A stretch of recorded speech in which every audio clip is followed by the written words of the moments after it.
भारत माता की जय, भारत वीरों की जय। उम्मीद आप बड़े अच्छे होंगे प्यारे बच्चों। मैंने आपसे कहा था कि जो अगली वीडियो आएगी वो फसलों पे आएगी, और मैंने आपको ये भी बताया था कि ग्राम पंचायत और ग्राम सभा की बैठक क्या होती है, कार्य समितियां क्या होती है, कोरम क्या होता है। मैंने ये भी कहा था कि ग्राम पंचायतों में या ग्राम सभा में वर्ष में न्यूनतम 2 बार बैठक होती है। एक बार जब रबी की फसल कट जाती है तो रबी की बैठक होती है, एक बार जब खरीफ की फसल कट जाती है तो खरीफ की बैठक होती है प्यारे बच्चों, ठीक है ना। आज बड़ी इंटरेस्टिंग टॉपिक हम लोग पढ़ने वाले प्यारे बच्चों, क्योंकि हर एक कॉम्पिटिटिव एग्जाम में पूछता है, हर एक प्रतियोगिता में पूछता है, इंडियन क्रॉस पूछता है, भारतीय फसलें पूछता है, ठीक है ना प्यारे बच्चों। थोड़ा सा हम फसलों के बारे में जानेंगे, फिर इनको हम मैपिंग में बताएंगे भारत के मैप में कि कहाँ किसका प्रोडक्शन ज्यादा होता है, कहाँ उत्पादन ज्यादा होता है, ठीक है प्यारे बच्चों। तो आइए हम थोड़ा सा चर्चा करेंगे अब भारतीय फसलों के बारे में, ठीक है ना। तो प्यारे बच्चों सबसे पहले तो ये जान जाओ कि फसलें क्या हैं। अगर फसलें पे बात करें, यानी फसल पे, क्रॉप्स के बारे में बात करें, कोई आपसे पूछ दिया कि क्रॉप्स किसे कहते हैं तो क्या जवाब दीजिएगा? कहिएगा कि पौधों का वह समूह, इसको आप पौधा मान लीजिए, तो पौधों का वह समूह, एक समूह हो गया ना, तो पौधों का वह समूह जिसे मनुष्य एक निश्चित क्षेत्र पर अपने आर्थिक महत्व की पूर्ति के लिए उगाता है, फसल कहलाता है या फसलें कहलाते हैं, ठीक है ना। यानी कह सकते हो, फिर सुनो ध्यान से, इसको तुम पौधा समझ जाओ, तो पौधों का वह समूह जिसे मनुष्य एक निश्चित क्षेत्र पर अपने आर्थिक महत्व की पूर्ति के लिए उगाता है, उसे हम फसल कहते हैं, ठीक है ना प्यारे बच्चों। भारत में फसलों को मुख्यतः हम निम्न रूपों में बांट सकते हैं। पहला हम बांट सकते हैं, यहाँ पे लिखा हुआ है ऋतु पर आधारित फसलें। एक तो हम बांट सकते हैं क्या कि ऋतु पर आधारित फसलें, दूसरा हम बांट सकते हैं जीवन चक्र पर आधारित फसलें, तीसरा हम बांट सकते हैं उपयोगिता या आर्थिक आधार पर फसलें, चौथा हम बांट सकते हैं विशेष उपयोगिता के आधार पर फसलें। तो प्यारे बच्चों मुख्य रूप से जो हमको आज पढ़ना, स्टडी करना है, वो हमको करना है ऋतु पर आधारित फसलों के बारे में स्टडी करना, ठीक है ना। बहुत इंपॉर्टेंट टॉपिक है, ध्यान से देखिएगा, और लास्ट में कुछ मैं इंपॉर्टेंट पॉइंट्स बताऊंगा जो एग्जाम में हमेशा पूछता है, ठीक है ना। अच्छा, तो प्यारे बच्चों आज हम चर्चा करेंगे कि ऋतु पर आधारित फसलें। तो देखो प्यारे बच्चों, जो ऋतु पर आधारित फसलें हैं ना, इसको 3 भागों में बांटा गया है। पहला बांटा गया है रबी फसल, दूसरा बांटा गया जायद फसल, तीसरा बांटा गया खरीफ फसल, और इसी से क्वेश्चन एग्जाम में आते हैं, ठीक है प्यारे बच्चों। तो रबी फसलें क्या हैं? इसमें क्या क्या आता है बेटा? इसमें गेहूं आता है, ठीक है, ये जौ नहीं, ये जौ है। इसमें गेहूं आता है, जौ आता है, चना आता है, सरसों आता है, मटर आता है, आदि आता है। रबी की फसलों में क्या आता है? गेहूं, जौ, चना, सरसों, मटर आदि। जायद की फसलों में क्या आता है? खरबूजा, तरबूज, खीरा, करेला आदि। खरीफ फसलें पे क्या आता है? धान, बाजरा, मक्का, गन्ना आदि, ठीक है प्यारे बच्चों। तो ऋतु पे जो है ना, मुख्यतः ऋतु पे आधारित जो है 3 फसलें हैं। अब मैं बताऊंगा कि ये फसलें कब बोया जाता है और कब काटा जाता है, ठीक है। और फिर हम लास्ट में भारत के मैप में देखेंगे कि किस फसल का प्रोडक्शन सबसे ज्यादा भारत में होता है, भारत का कौन सा स्थान है विश्व में चावल के उत्पादन में और गेहूं के उत्पादन में, ठीक है ना। अच्छा, तो प्यारे बच्चों देखो ध्यान से, अगर हम बात करें प्यारे बच्चों रबी फसल का ना, तो गेहूं है ना, अभी जस्ट गेहूं कटा है ना प्यारे बच्चों, अभी हमको लग रहा है कि 15-20 दिन हुआ गेहूं की कटाई हुई है, ठीक है ना। तो इसको हम रबी की फसल कहते हैं। गेहूं का जो बुआई होता है वो कब होता है? वो होता है अक्टूबर और नवंबर के महीने में होता है। गेहूं बोने के लिए कम तापमान की आवश्यकता पड़ती है प्यारे बच्चों, यानी कह सकते हो कि जो रबी फसलें हैं इनको हम अक्टूबर या नवंबर में बोते हैं, और जो कटाई कब होता है? इनकी कटाई मुख्य रूप से फरवरी मार्च तक जो इनकी कटाई हो जाती है, ठीक है ना। मतलब गेहूं, जौ, चना, सरसों, मटर आदि की कटाई फरवरी मार्च तक कटाई इसकी हो जाती है। कब बोया जाता है? अक्टूबर और नवंबर के महीने में बोया जाता है। दिवाली के आसपास गेहूं को बोया जाता है। इसमें जो इसका जो बुआई होगा, इसमें जो है कम तापमान की आवश्यकता पड़ती है, ठीक है प्यारे बच्चों। यानी कह सकते हो गेहूं, जौ, चना, सरसों, मटर जो है बेटा, ये रबी फसलें हैं। यानी रबी फसलों का मतलब क्या हो गया कि भारतीय फसलों में जो रबी फसलें हैं वो हैं गेहूं, जौ, चना, सरसों, मटर। इनको अक्टूबर और नवंबर के महीनों में बोया जाता है और फरवरी और मार्च में इनको काट लिया जाता है, ठीक है प्यारे बच्चों। अच्छा, अगला है जायद फसलें। जायद फसलें में क्या आएगा? जायद फसलें में देखो बहुत इंपॉर्टेंट टॉपिक है, ये पूछ देता है। ये आपका खरबूजा आ गया जायद फसलें में, तरबूज आ गया, खीरा आ गया, करेला आ गया।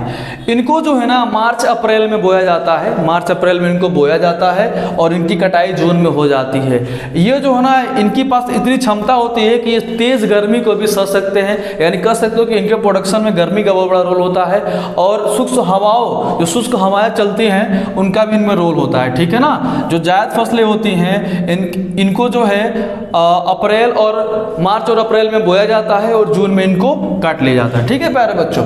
अगला है खरीफ फसलें। खरीफ फसलें में देखो ध्यान से क्या क्या है प्यारे बच्चों। तो खरीफ फसल में आपका जो है सबसे बड़ा रोल है धान, ठीक है ना।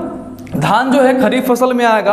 अब गेहूं कट गया ना, तो आपको पता है कि जून और जुलाई से जो है अब हमारे वहाँ क्या है, धान को जो है बोया जाएगा, धान को रोपा जाएगा, इसका रोपण होता है, ठीक है प्यारे बच्चों। यानी कह सकते हो कि जून और जुलाई में धान को बोया जाता है। तो इसकी कटाई कब होगी? इसकी कटाई कब होगी? अक्टूबर के आसपास इसको जो है काट लिया जाता है, दिवाली के पहले इसको काट लिया जाता है। किसको? खरीफ फसल को, ठीक है ना। यानी कह सकते हो खरीफ फसल का मतलब कि धान हो गया, बाजरा हो गया, मक्का, गन्ना हो गया। जायद फसल क्या हो गया? खरबूज हो गया, तरबूज, खीरा, करेला हो गया। रबी फसल क्या हो गया? गेहूं, जौ, चना, सरसों, मटर हो गया, ठीक है ना प्यारे बच्चों। मुझे पूरा उम्मीद है आप बात मेरी समझ गए होंगे, ठीक है।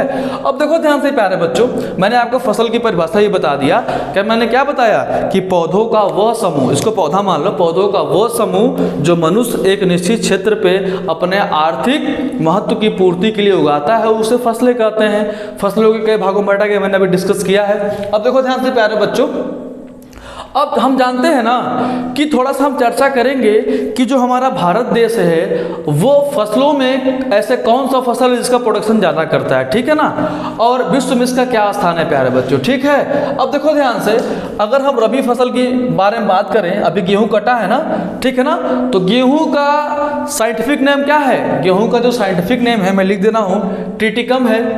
गेहूं का साइंटिफिक नेम क्या है? ट्रिटिकम, TRITICUM, इसका जो है साइंटिफिक नेम है ट्रिटिकम है गेहूं। और भारत देश जो है ना पूरे विश्व में तीसरे स्थान पे है गेहूं के प्रोडक्शन में, ठीक है प्यारे बच्चों। तो पहले स्थान पे कौन है? जाहिर सी बात है चीन होगा, चाइना होगा।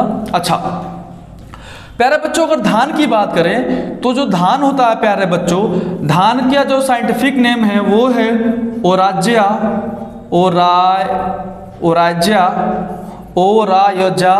सैटिवा, और इसको इंग्लिश में क्या बोलते हैं हम? पैडी, PADDY, पैडी बोलते हैं धान को। इसका साइंटिफिक नेम है सैटिवा, ओरायजा सैटिवा पैडी बोलते हैं इसको, एशियाई धान भी बोलते हैं, ठीक है ना। ये पूरे विश्व का कह सकते हो कि मुख्य रूप से एक भोजन है क्या, ये जो चावल होता है धान से, ठीक है ना। अच्छा, इसका साइंटिफिक नेम है ओरायजा सैटिवा, इसको पैडी बोलते हैं प्यारे बच्चों, ठीक है ना। अब हम जानेंगे कि भारत के किस राज्य में सबसे अधिक चावल का प्रोडक्शन होता है और कहाँ गेहूं का प्रोडक्शन अधिक होता है भारत में, विश्व में कहाँ होता है, भारत का कौन सा स्थान है। तो उसको पहले हम जानने से पहले हम क्या बनाएंगे, हम चल रहे हैं बनाने भारत का मैप, ठीक है ना। और भारत के मैप से हम समझेंगे प्यारे बच्चों, ठीक है ना। मैं यहाँ पे चल रहा हूँ बनाना, छोटा सा बनाऊंगा भारत का मैप। देखिए प्यारे बच्चों, ये मैं ऐसे मूव कर दिया, सीखते रहो कैसे बनाते हैं, ठीक है ना, एग्जाम में काम आएगा। और ये मैं ऐसे छोटा सा मैं बनाऊंगा, ज़्यादा बड़ा नहीं ले जाऊंगा, ठीक है ना प्यारे बच्चों। अच्छा,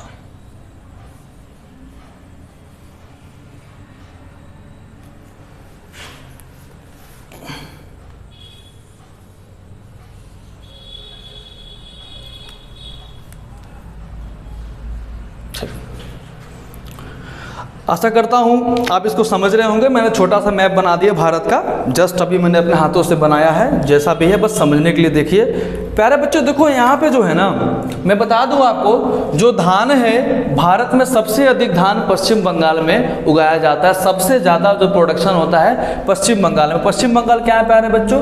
तो ये जो आपका जो एरिया है ना, ये आपका जो एरिया है इसे हम कहते हैं वेस्ट बंगाल। क्या कहते हैं? वेस्ट बंगाल कहते हैं। वेस्ट बंगाल कहते हैं, ठीक है ना। तो सबसे अधिक जो प्रोडक्शन होता है चावल का यहीं पे होता है चावल का, ठीक है ना। इसके बाद कहाँ होता है, वेस्ट बंगाल के बाद जो चावल का प्रोडक्शन होता है प्यारे बच्चों वो होता है यहीं बगल में आपका उत्तर प्रदेश में होता है। कहाँ होता है, उत्तर प्रदेश में। ये है आपका उत्तर प्रदेश, उत्तर प्रदेश में होता है। फिर आपका आंध्र प्रदेश में होता है, यहाँ पे आपका आंध्र प्रदेश। सबसे अधिक चावल का उत्पादन वेस्ट बंगाल में होता है। और मैं बता दूं भारत में जो चावल की फसलें हैं मुख्यतः 3 तरह की हैं, अमन, ओस और बोरो। अमन, ओस और बोरो, ठीक है ना। जो भारत में जो चावल की फसलें हैं मुख्यतः कौन है, अमन, ओस और बोरो हैं। और सबसे अधिक चावल का प्रोडक्शन भारत में वेस्ट बंगाल में किया जाता है। यहाँ पे किया जाता है प्यारे बच्चों, यहाँ पे बे ऑफ बंगाल है, बंगाल की खाड़ी है, यहाँ पे अरबियन सी है, ठीक है, यहाँ पे बांग्लादेश है, ठीक है ना प्यारे बच्चों।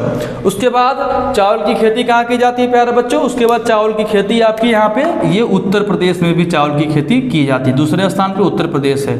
यानी प्यारे बच्चों कह सकते हो कि दूसरे स्थान पर अगर चावल की खेती सबसे अधिक होती है भारत में तो उत्तर प्रदेश में होती है। और गन्ने का प्रोडक्शन नंबर 1 कहाँ होता है, उत्तर प्रदेश में। उत्तर प्रदेश गन्ने के प्रोडक्शन में बहुत आगे नंबर 1 पे पूरे भारत के राज्यों में। वेस्ट बंगाल चावल में है। आंध्र प्रदेश की जो रैंकिंग है चावल में वो 3रा स्थान है, लेकिन आंध्र प्रदेश मसाले के प्रोडक्शन में नंबर 1 पे है। मसाले के उत्पादक राज्य में क्या है, ये नंबर 1 है, यानी नंबर 1 पे है, ठीक है ना। आंध्र प्रदेश जो है यहाँ चावल की खेती के साथ साथ 3रे स्थान पे तो उसकी खेती है चावल की, यानी पहला वेस्ट बंगाल, दूसरा उत्तर प्रदेश, तीसरा आंध्र प्रदेश। यह मसाले की खेती में नंबर 1 पे है, ठीक है प्यारे बच्चों। अच्छा, मैंने कहा ना कि भारत में मुख्यतः जो है चावल की जो फसलें होती है 3 तरह होती है, अमन, ओस और बोरो। ये बात दिमाग में रहे, ये क्वेश्चन आता है कॉम्पिटिटिव एग्जाम में, ठीक है ना प्यारे बच्चों। अच्छा, अब देखो गेहूं का उत्पादन क्या होता है। गेहूं का साइंटिफिक नेम क्या है, टिटिकम है। इसका साइंटिफिक नेम क्या है, धान का पैडी, मतलब इसका इंग्लिश है। और आजिया सैटिवा साइंटिफिक नेम है, इसको एशियाई धान भी कहते हैं। और विश्व का मुख्य रूप से एक भोजन है चावल, ठीक है ना प्यारे बच्चों। अब देखो ध्यान से, यहाँ पे आपका अगर बात करें, यहाँ पे पंजाब है और जस्ट इसी के बगल में हरियाणा है।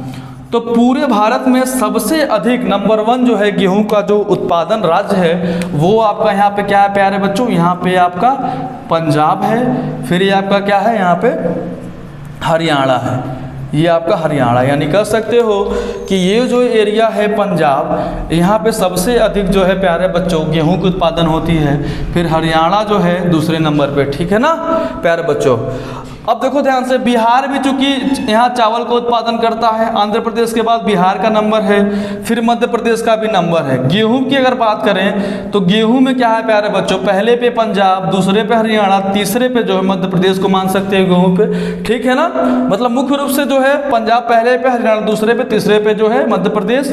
और अगर चावल की प्रोडक्शन की बात करें, पहला वेस्ट बंगाल, दूसरा उत्तर प्रदेश, तीसरा आंध्र प्रदेश, चौथा बिहार, 5वां मध्य प्रदेश, ठीक है ना। और मसाले के प्रोडक्शन के बारे में बात करते प्यारे बच्चों, आंध्र प्रदेश में मसाले जो है नंबर 1 का प्रोडक्शन करता है, यहाँ पे आंध्र प्रदेश हो गया, ठीक है प्यारे बच्चों। तो आपने ये देख लिया कि फसलें कौन कहाँ सबसे अधिक प्रोडक्शन कर रही हैं। मैं बता दूं आपसे कि गेहूं, चावल, आलू सबसे अधिक चीन जो है इसका उत्पादक राज्य है पूरे विश्व में, ठीक है ना। सबसे अधिक चीन जो है इसका उत्पादन करता है। लेकिन भारत भी कम नहीं है। भारत जो चावल का जो प्रोडक्शन है भारत का, वो पूरे विश्व में दूसरे स्थान पे है और गेहूं का जो है तीसरे स्थान पे है प्यारे बच्चों। मैं बता दूं आपसे कि पूरे विश्व में मक्का के बाद जो है सबसे अधिक चावल बोई जाती है। यानी कह सकते हो मुख्य रूप से जो चावल है पूरे विश्व के लिए जो है एक मुख्य रूप से एक भोजन के रूप में है, ठीक है ना प्यारे बच्चों। तो आपने आज सारा डिस्कस कर लिया, भारत के मैप ने आप देख लिया कि कौन कहाँ पे राज्य है, कहाँ किसका प्रोडक्शन है, ठीक है ना। और आजिया सैटिवा धान का साइंटिफिक नेम है, पैडी मतलब धान होता है, आपको पता होगा। फ्लोर मतलब आटा होता है, व्हीट मतलब गेहूं होता है, ठीक है प्यारे बच्चों। तो अगर ये चीज़ आपको समझ आ गई होगी ना तो बहुत अच्छा इसलिए है कि आप गांव के लोगों को जागरूक कर सकते हैं और अपने प्रतियोगी परीक्षा की तैयारी भी कर सकते हैं। अगर वाकई में वीडियो आपको अच्छा लगा तो वीडियो शेयर करिएगा, सब्सक्राइब करिएगा, लाइक करिएगा। थैंक यू सो मच, मिलते हैं अगले एपिसोड में।